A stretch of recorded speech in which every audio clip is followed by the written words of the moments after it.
手は無造作にでいいので逃げないように姿勢がいけます。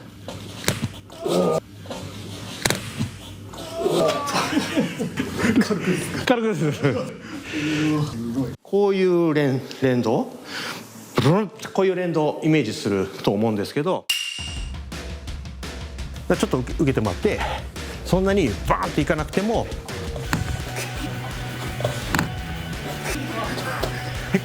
威力出ますよね、ちゃんと。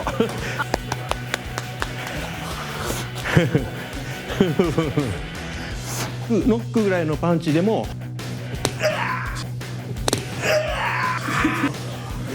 いやー、久しぶりだった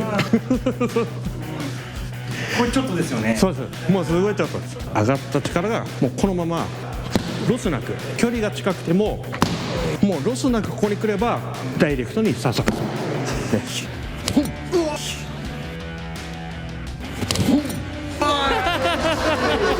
合ってる。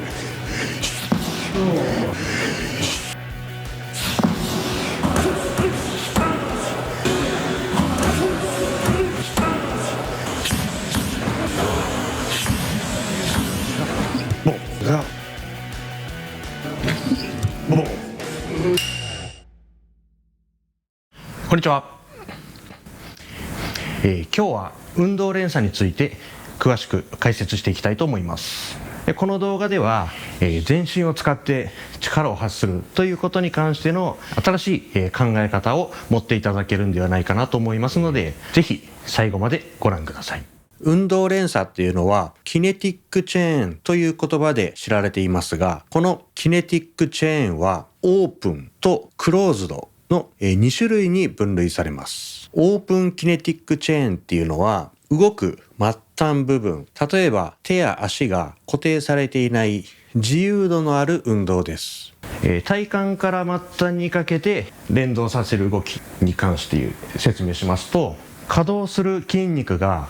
中心から末端にかけて順番に移動していくというような運動連鎖になります。運動の連鎖と聞いてイメージしやすいのがこの運動形態だと思います。そのまま連動、波動のようなイメージの通りの連鎖です。その時その時で主に活躍している筋肉が移動していく、強く収縮する筋肉というのが移動していますので、どこの筋肉をどのように動かすかっていうのが非常にイメージ、コントロールしやすい動きなんですね。太ももの筋肉を鍛えたいのであればここを固定してしまってこの先の筋肉を動かすというような感じで、狙いを定めてその目的の筋肉を鍛えるということにはとても向いています。連動というと皆さん体を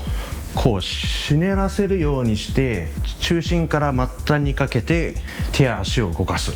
という連鎖をイメージされるかと思うんですけれども、この体幹から末端にかけて力を波のように伝える運動連鎖はスピードを出すことには向いていても、大きな質量を動かすような運動には全く向いていません。そういう連鎖では重いパンチにはならないっていうことです。みんなこういう連動をイメージすると思うんですけど、ここ使ってここ使ってここ使ってでこう使う場所がブーッと連動していく動きっていうのは、これはスピードは出るけど強い力は出ない。使う場所がどんどん移動していって、ここの役割はもう終わってて、役割終わって最後ここがパーンとしなる。最後の瞬間はもうこの筋肉ぐらいですよね。例えば顔を叩く時とかパーンピンタとかの時は攻撃を加えたいものの質量がちっちゃいので、パーンと叩くだけでも威力が出るわけじゃないですか。で例えば中段突きとかになると同じパンチの打ち方だと全然威力が出なくて、強い力を出す連鎖の答えはこれから説明するクローズドキネティックチェーンになります。運動する末端の部分が固定されている場合に起こる運動連鎖です。例えば足が地面に固定されているスクワットとか、腕が地面に固定されているプッシュアップなどが分かりやすい例です。この時の連鎖の順番は先ほどのオープンとは逆方向に起こります。スクワットのようにぐっと力を発する時というのは先端から体幹にかけての力の連動が生まれます。この連動はですね、波のように伝わっていくのではなくて、もう瞬間的に末端から体幹にかけてぐっと連なるようにして筋肉の可動がプラスされていきますので、さまざまな筋肉が協力して力を出すという連鎖になります。末端から体幹へと運動連鎖が起こるため、最終的に胴体、このコアが安定する必要があります。クローズドでは運動中に次々と筋肉が追加されていくように、より多くの筋肉が関与します。運動が進むにつれて体の他の部位も連動し、力を生み出すために協調して働きます。この追加されていくっていう表現は、最初に動き始める筋肉に加えて他の筋肉も連携して力を出すために活動し始める様子を表しています。これがすっごく大きな力を生み出すポイントになります。爆発的に大きな力を発するときに起こる連鎖でもあります。オープンに比べてこのクローズドの方が大きな力を出せるっていうのがとっても重要なポイントです。徐々に移っていくわけではないので、連鎖のイメージが持ちにくいかもしれません。この連鎖がですね、打撃で強い威力を出す上で、特に当たった後のインパクトの強さを高めるにあたってとても重要なんですけども、パンチで先端からの運動連鎖というのは非常にイメージがしにくいので、今拳ではなくて足で解説してみます。足先から体幹における運動連鎖、これ非常に分かりやすいのがジャンプの動きです。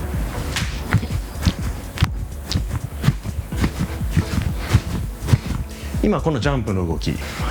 地の瞬間に足の裏、ふくらはぎ、そして膝、太もも、そして体幹ともうほぼ瞬時に連動してというか、一緒に稼働してグンと働いているわけですね。このつま先からの運動連鎖の非常に良いトレーニングになるので、終鉄ではこのジャンプの運動を非常に熱心にやっていきます。実際本当に連動が起きているのかっていうのが非常に分かりづらいですけど、例えばですね、着地の瞬間にふくらはぎから太ももへの運動連鎖が正しく行われない、ここでブツッと途切れていたとしたら、ストンと膝が抜けて腰が落ちてしまうはずですよね。瞬間的に固定してくれているわけですよね。あと体幹もそうです。ここの筋肉が全く働いていなかったとしたら、この慣性の力に負けてストン、上半身は地面に向かって叩きつけられてしまうと思います。瞬間的に体幹がグッと働いてくれているわけです。この末端から体幹にかけての運動連鎖っていうのは、最終的にこの体幹の安定度っていうのが非常に問われる連鎖ですので、この運動連鎖をトレーニングに活用することによって体幹にはとってもいい刺激がきますし、とてもいいトレーニングになります。じゃあ、パンチはどういう運動連鎖が起きているのでしょうか。さまざまな運動に対してこれはオープン、これはクローズドっていうのははっきり線引きされているわけではなくて、例えばね、全身で行う運動で足に着目するのか、手の方に注目するのかによって固定されている場所と動いている場所っていうのが見てる方向によって違ってくるものもあるので、意見がね、これは分かれる部分もありますんで、あくまでこれは僕の意見として話を進めます。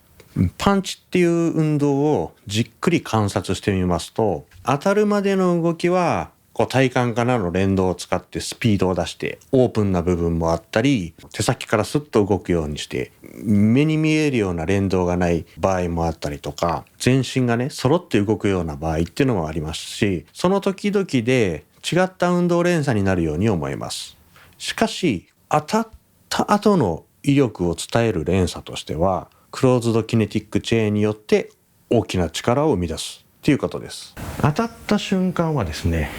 まさに先ほどのジャンプと一緒ですね。当たった瞬間っていうのは必ず体にわっと瞬間的に衝撃が走ります。知らないうちに運動連鎖が起こります。先端から末端にかけての運動連鎖をどういうふうに作ろうかなっていうのはさほど考えなくてもさほど重要ではなくて、自然に目に見えない形で運動連鎖が起きていますので、その時の衝撃をしっかり支えてあげられる体幹の状態、姿勢の状態っていうのができているかっていうのがとっても大事です。ですので、終鉄のトレーニングでは体幹の力というのは特に重要視しますし、なぜ体幹なのかというと、先端からの運動連鎖において最後に砦となるというか、最後に試されるのがここですので、体幹がしっかり安定していないと結果最後相手に伝えられる威力っていうのが大したことがないっていう結果に終わってしまいます。終鉄のパンチの威力についてはこの考えを前提としています。相手に当たった拳の衝撃は折り重なるようにして体幹までバーッと連鎖します。体幹が弱ければ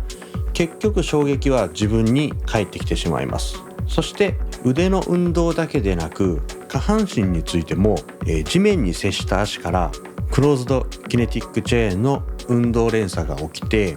手先、足先、その両方から体幹にぐーっと集約してくるようにして全身の力がまとまって爆発するっていうような身体操作を作ります。こうなっちゃうんです。大体こうなったら威力が出ない。腕だけを見ちゃダメで足からの連鎖も、そこで問われるのが、ここは、力をロスしない、足もちょんと踏ん張る、手もちょんと動く、それがブッとこうなると距離がなくても威力が出るので、姿勢作ってこの感じができればね、威力出ますんで、その蹴ったのが流れてこうなんですよね。大体なんかこう来てこうみたいな、そうじゃなくてロスなくってやれば結構距離が近くても威力は出るんですよ。近くてもダイレクトに刺さる、ね、フックもねじってこういう感じっていうよりも、ここを切ったのがこのままこういう感じです。重さがやっぱり全然違うんで、当たった時のこの小さい距離の中でもう全身使って、だけどここがくねってたらこういう感じになるんで、そうじゃなくてもうここしっかり決めといて、あと動けるところでっていう感じです例えば、パンチという動きに関して、全身で起きている連動はどのようなものかというと、パンチが相手に到達するまでに関しては早く拳を相手に飛ばすためには波のような連鎖であってもいいわけで、その方がかえってしなるような感じでスピードが出たりするんですけど、当たった時の、衝撃を相手に伝える連鎖としては、拳から見れば拳から体幹にかけての運動連鎖、そして、僕が日頃から言っている立ち方ですね。強くこの場に立っていられる姿勢という部分でいくと、つま先から体幹にかけてのこういう運動連鎖も発生していると考えます。手先から体幹、足先から体幹、体の端っこから体の中心にかけて、ぶっとこう爆発的に連鎖して全身の力がぐっと畳み込まれるような感じで発する。そうするとバッパンとこういう風に強い力が出せると。長い距離を動かさなくても、例えば近い距離からでもドンと瞬間的な連鎖によって大きな力が生み出せるっていうことになります。こういう連鎖が起きた時に最後の砦というか、一番試されるのが最後たどり着いた体幹の安定度になりますので、足とか腕をどれだけ強く働いていたとしても体幹の安定度がないと、連鎖によって生まれた爆発力っていうのが相手に伝わらなくなりますので、最後どこで決まるかというと、最終的にはこの体幹の強さ、これ次第っていうことになりますので、終鉄ではこの腕から力を出すにしても足から力を出すにしても、最後に一番影響を及ぼすこの体幹の安定度というか体幹の出来具合っていうのをとても大切にしています。ここが非常に大事だと。体幹の使い方を学ぶにあたって無視できないのが呼吸です。正しい腹式呼吸と姿勢の作り方によって体を芯から締めるための筋肉の働きを学んでいきます。以上、今日は強いパンチを打つために必要な運動連鎖について解説しました。以上です。ありがとうございました。